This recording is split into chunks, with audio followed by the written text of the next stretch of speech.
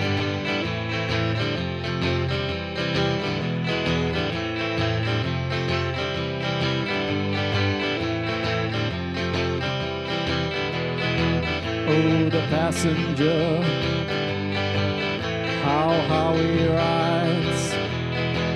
Oh, the passenger, he rides and he rides.